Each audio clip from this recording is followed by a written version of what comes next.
రాజస్థాన్ ప్రణాళికకి సంబంధించినటువంటి ఒక విచిత్రమైనటువంటి పరిస్థితి ఉంది. ప్రణాళిక అంటే అదేదో ప్రభుత్వ ప్రణాళిక కాదు, ప్రైవేట్ ప్రణాళిక కాదు, పంచవర్ష ప్రణాళికలు కాదు. అక్కడ ఆడపిల్లలు ఒక కొత్త టెక్నిక్ చేస్తున్నారు.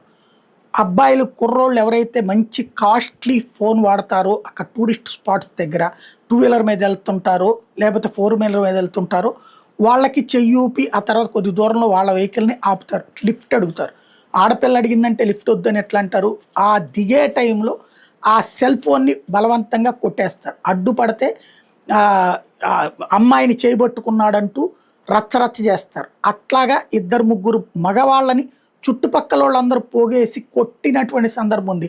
అంతా అయ్యాక పోలీసుల దర్యాప్తులు అసలు నిజం తెలిసేటప్పటికి అమ్మాయి అక్కడి నుంచి జంప్ అయిపోయినటువంటి పరిస్థితులు ఉంది. తాజాగా ఇట్లాంటి వాటిని పసిగట్టిన ఒక కుర్రోడు తను లిఫ్ట్ ఇస్తున్నటువంటి సందర్భంలో టూ వీలర్ మీద వెనకాల కూర్చున్న అమ్మాయి తన సెల్ ఫోన్ లాగితే ఆ సెల్ ఫోన్ లాక్కుని పారిపోబోతుంటే పట్టుకుంటే అమ్మాయి ఇట్లాంటి రచ్చ చేస్తే వీడియో తీస్తూ మరి ఇంకొక ఫోన్తో ఇదిగో ఈ అమ్మాయి అంటూ వీడియోలు చూపెట్టినటువంటి ఇష్యూతో ఇప్పుడు రాజస్థాన్లో కొత్త నిజం బయటపడింది అన్నమాట.